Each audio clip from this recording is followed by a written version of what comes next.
Hey guys, me again.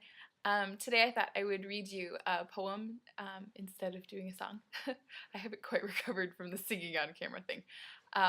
So today I thought I'd read a poem. It's something I wrote in July of 2003 between my freshman and sophomore year of college. It's something I still really like. A lot of that stuff from that time period I really don't like reading anymore. It's a little odd to me, but this is one I still feel like really fits. And yeah, so it's from my handy dandy journal. I've had this journal, since my freshman year, I think, of high school. So yeah, the first poem in here, March, March of 2000, so sophomore year of high school. So I've had this for a long time. So here's the poem. It's called Patchwork Heart. When you truly care for someone, you give them a piece of your heart, and they give you one in return. And what we all end up with is a patchwork heart. All the distinct pieces from all those you care for, bound together by love. Some pieces will be unidentifiable, as they originated from one whose love is unknown to you, or others whose love you don't return. But those pieces left holes waiting to be filled, as you well know, having holes waiting to be patched up in your own heart.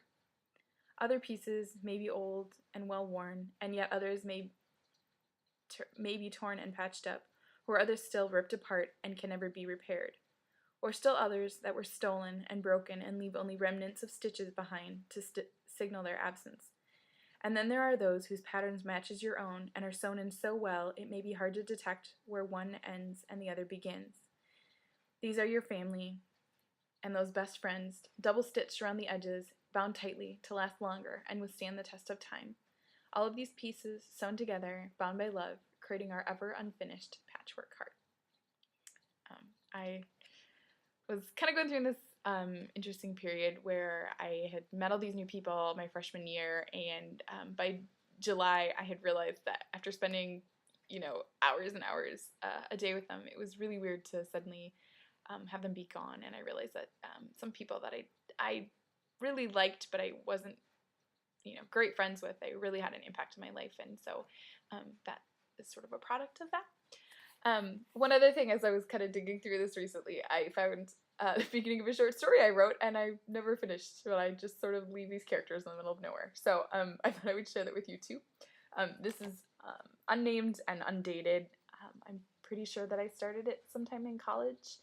I remember writing part of this up and putting in a portfolio my freshman year. That's as far as I ever got with it. So here we go.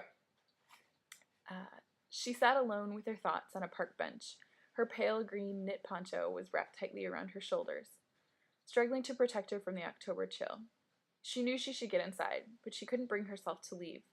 The place was poetic. The lake, the sunset, the last leaves falling from the trees and reminding her of another lifetime. A life where she was not Cora, not a mother or a widow. Back then she was still Joanne, simple high school student leading simple small town life. She heard a cry from the condo that brought her out of her almost trance-like state. Quickly she gathered her thoughts and walked back to the condo just a few feet away. Michaela must be up from her nap, and found Mommy was not there. The crying stopped as she entered the child's room. The 3-year-old sat in the middle of her big girl bed, clutching the blanket, her favorite teddy bear fallen on the floor. Her green eyes sought out an answer in her mother's face to the obvious question. Where were you? Cora sat down behind the child and held her in her arms, as if to say, I'm here now. And that's where I leave her.